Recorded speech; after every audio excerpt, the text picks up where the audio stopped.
All right, welcome back to the Xano521 podcast. My name is Mitch McKinney here with our owner, Jay Bryant. How you doing today? I'm good. I even got dressed up for today. Put a nice shirt on. I can't believe you got me back. Thank you. Thank you for that. Thank you for that. At Xano521, we transform the spaces where you live, work, and play. We serve all of Central Florida from Orlando all the way up to St. Augustine. We're so grateful that you're joining us today. Before we jump into today's episode, as always, we just humbly ask that you take a quick second to like and subscribe to this channel on YouTube or on whatever platform you're tuning in it with today. It would be greatly appreciated. We appreciate your support. All right, episode 2. You ready? What are we talking about? We're talking about concrete coatings, all things. Okay. Concrete coatings. I know you love being on camera, so thank you for joining us again. Last time we started the conversation because the concrete world has exploded. There's so many options out there when it comes to coatings. And I think you gave us some real good insights as to kind of where to start when choosing a company and a product. If you missed that, make sure you go back and listen to that episode. Today, I want us to double click on the differences because like you referred to, there's a lot of different products out there, okay? So again, as a customer, I get these ads and I see these companies and I see these products and I go to my local home improvement store and then there's a whole row of them. Is there really a difference? How do I choose? Which one do I choose? Which is best for me and my project? So I'll turn it over to you as the expert. Can you help us? Yeah, so there's several different options that a homeowner can choose when they decide that they want to do something with their ugly concrete. You want to, number one, the primary reason people choose to do something is the lower maintenance, right? We all have concrete that's been molded. Yeah. You got to pressure wash it all the time. It's hard to keep clean. Or it's got to the point where it's starting to crack, because all concrete cracks. We know that, right? It's always gray, it always cracks, and nobody's going to steal it, right? That's always the way it works with concrete. So, the first thing that some people might want to do is if you have a beautiful piece of concrete and you just want to lower the maintenance on it, you can't just go get a good concrete sealer. It's not going to change the appearance much. You might get a little sheen to it, but it'll fill those pores in. If you spill something on it, it's not going to soak into those pores and stain your concrete. It'll inhibit the mold from growing in it. That's usually your cheapest solution. It's pretty easy to do. Yep. But you're eventually going to have those cracks and all those other things coming into your concrete, and you're going to want to do something a little bit more later. And like a sealer, it's just a clear. There's no tint to it, so it's not really. They do make some that you can tint and do different things like that, and it's more of a stain that will fill the pores as well. Yeah, but it's not going to change the appearance. Not too much. No. Yeah. Okay. So pros, it helps with the maintenance, and it's fairly inexpensive. Cons is it's not going to really change the appearance that much. Right. Okay. So that we start with a sealer. Where do we go from there? So if we're going to go a step above, where do we go? You could paint it. There's concrete paints out there that you can put down. Concrete paints, again, a little bit less expensive than some of your higher end solutions, your multi-layered solutions. Even with the paint though, you'd want to prep the surface correctly, make sure that you seal your cracks up. If there's cracks in there, you're going to seal the cracks, you're going to paint it. The disadvantages to paint is they don't last as long, and you're going to see every blemish in that floor. If there's a pit, a hole, a crack, that's going to show through that. Any deviations in the concrete is going to show through the paint. So you're saying that concrete surfaces aren't uniform and perfect like a you can find them. If you go to Walmart and you see what they do there, they got laser finished concrete. It's beautiful. It's flat, but that's not typical what we're going to find in most commercial, even industrial or residential sites. I know on the paint side, with a lot of projects that we do, a lot of the paint projects that we do and we see that are outside are they're faded and they're a mess. And they start peeling up and popping up. They start peeling up pretty early on. Yeah, but again, it's a lower expense product to get into, but in the long run, we'll get into this later. Like there's more cost involved with that. So in the long run.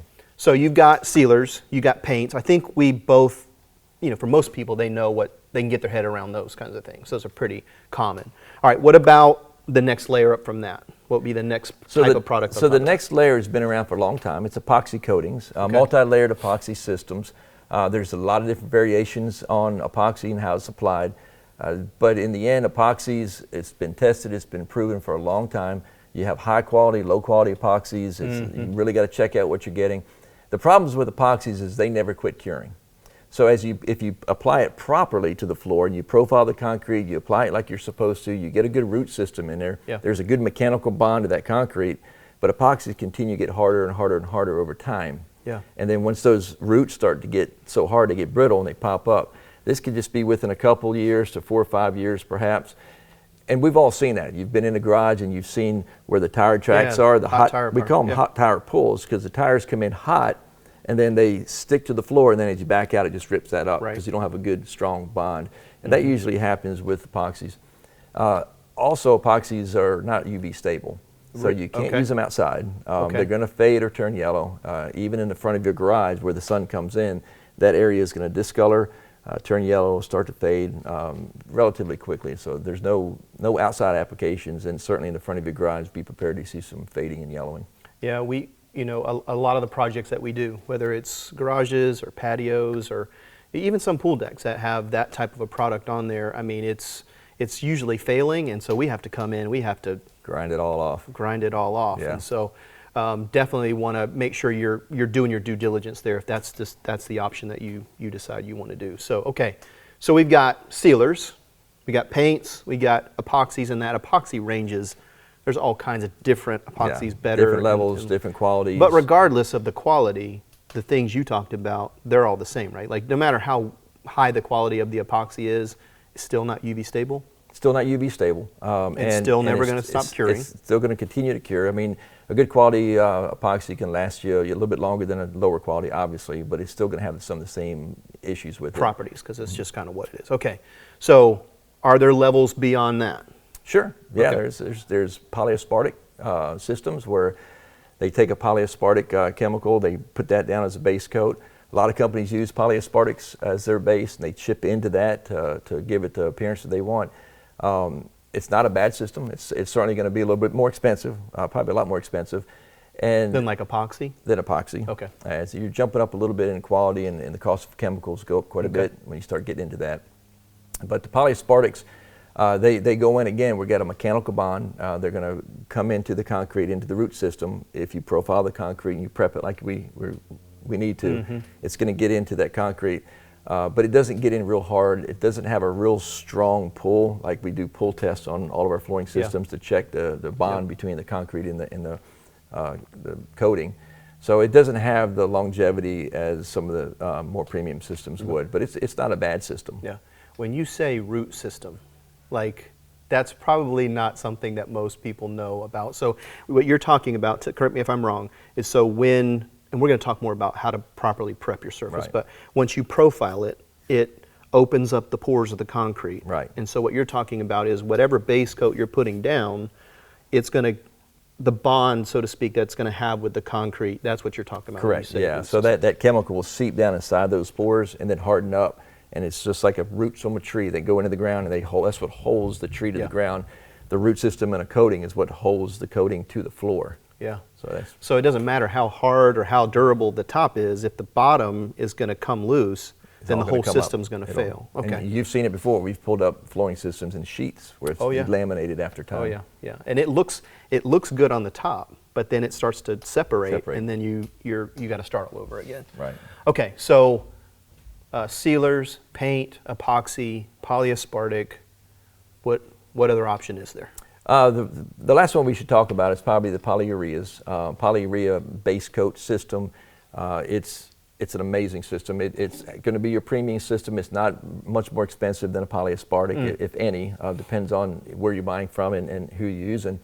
But the great thing about the polyurea is not only does it get in there and do that root system we talked about, but it searches out for moisture. And all concrete has moisture. If it didn't have moisture, it would just be powder. Okay. So when it finds the moisture, then a chemical reaction takes place and it locks in. So now not only do we have that mechanical bond holding the coating to the floor, we have a chemical bond where it mixes with the concrete and bonds in there. So you have the strongest possible system that you can put on the floor. Yeah.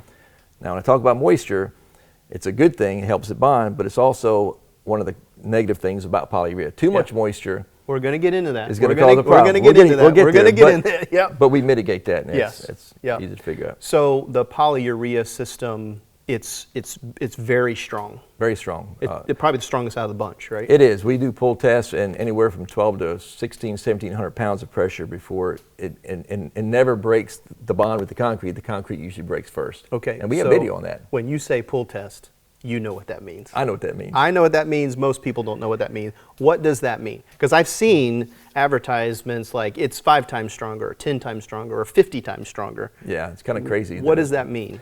So if you go to our website, we actually have this video on there. It's from our manufacturer, but you could probably find this maybe with some other good quality systems. But what we do is we epoxy a little device to the top of the floor system that we put like down. Stick it. We stick it on, it bonds. Okay. And then we have another device goes on top that's threaded. And then as that thing threads, it starts pulling away, and there's a little meter over here. It's telling you exactly how many pounds, and then eventually the floor is going to pull away from the concrete, or if you have a good bond, the concrete will actually just pop up and break. And on the bottom, what you glue to it, you have concrete. Yeah. So that's what polyurea has done. When we have an epoxy system, 400 or 500 pounds on a good epoxy, it'll delaminate. Right. But our system will actually break the concrete before it delaminates. Wow. Yeah, it's pretty neat. Yeah, so it's super strong. What about, and I don't know if we've talked about this, like install time, like curing process. I know you said that epoxies never stop curing. Right. But like from beginning to end, I know that's one of the benefits of a polyurea system, because I see this too, like, hey, and with our company, we can install a certain amount of square feet in one day. Right. Is that that's a big difference too? Huge difference, right? Yeah. So the great thing about the polyurea is it's fully cured in 24 hours. 100% cured. Okay. And epoxy is going to take at least 72 hours for it to cure. So when you're talking about installation time or time out of your garage or out of your area, your space, you're talking 3 to 5 days for an epoxy system, whereas a polyurea system, you can be back on it the next day. Yeah. So it's a 24-hour cure, and 20 years from now, that thing has still got the same elongation property. It doesn't get hard like epoxy, so that roof system's not going to get brittle. It doesn't continue to cure. It's fully cured, done, finished in 24 hours. Yeah, to me that would be huge. You never see my garage. It's packed with stuff. So if I have to clean that thing out, and I would have no idea where to put it. It's all sitting out in your yard for 3 to 4 or 5 days. I wouldn't want it out there longer than it had to be. So that's definitely. Now I know it's quick. The polyurea system, it's the curing process is quick, which is a pro in some ways, right? It's a pro. But there's also a con to it. It's more challenging to install. Right, which means that the installers need to. Not just anybody can put it down, right? Yeah, this is definitely not a DIY project. You wouldn't want to go buy some polyurea. I don't know that you even can. I've never found it on the shelf anywhere. But you wouldn't want to try to apply this because there's different speeds for different temperatures, humidity, all that stuff that slows that polyurea down so that we have enough time to chip into it. But you are in a timeline. The time that stuff is in the bucket, it's starting to cure. You got to get it out there. You got to spread it. So it takes training. That's why we send all our guys to certification courses to make sure that they understand how to apply it properly. Yep. Okay. So at Xano521, we use a polyurea system manufactured by Pentec. Can you, I think, and I know you always say we don't know, I think it's the best product out there, but why did we choose Pentec as the manufacturer for our system? Well, as we did our research, we were looking for a company that, number one, like I said, I think in the first episode, that we can get behind, that we can grow, build a business on. And Pentec, unlike most of the other ones, they have, first of all, they have 3 full-time chemists. They manufacture everything here in the U.S. They're accessible. I know the owner personally. They have a whole tech team. They use nothing but 100% polyureas. They don't dilute it down with different chemicals and stuff like that. So it's 100% solids. They've got a beautiful lab. They have UV stability testing, pull testing, stretch testing. So they really go into making sure. They have won awards at the World of Concrete for their products. So, it really boiled down to just a company that we felt like was authentic. And as we found out, as you know, we've had some issues, right? There's nothing perfect out there.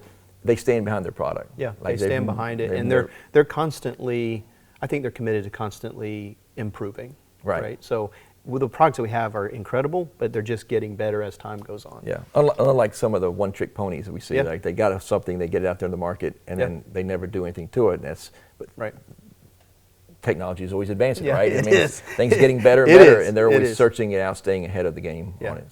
So the system that we use is that polyurea, and most of the time what you'll see is there are chips or there's finishes in there, in what you would see like in a typical garage. Right. But we have other systems and other products that we installed with that system, right? Sure. Can you talk a little bit about that? Yeah, so we have our standard chip system. Pentec calls it the Evolution system. That's our standard colors. It's a 1/4-inch chip. We can get those in smaller size chips. Yep. Any color you want. Yeah. We can customize that thing. We've done some pretty any cool way stuff. you want. And then we have a hybrid system, which Yeah. has got different size chip. It's really neat. Looks more like a kind of a granite or terrazzo look. It's beautiful, different colors in there. Yeah. So those are our standard kind of, we install those every day. And then really frequently we do shop flooring systems for commercial Right. spaces. Yeah, We've even done some warehouses. garages, but shop flooring system is got a sand medium in it instead of a chip. It's super strong. It's a double top coat, tinted to whatever color you want. So those are great for high use, high traffic. It needs to be a little bit more durable. It's typically a solid color system. Yep. We can do lines and different things in it. Yeah. You know, but pretty much a solid color system.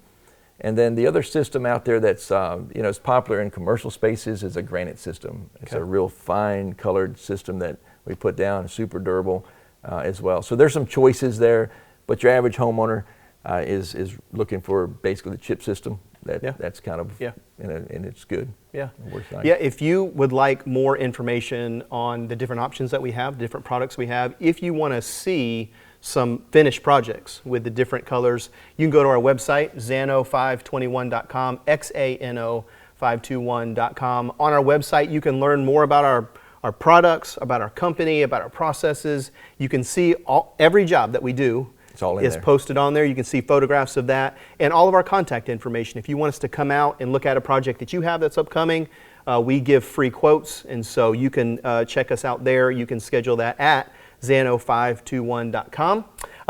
Jay, that's it for this episode. Thanks for your insights again. Next episode, we're going to talk about the thing that we probably get asked most about, which is cha-ching. How much does it cost? How much does it cost? Yeah. How much does it cost? So with that, we'll see you next time on the Xano521 podcast. See you then.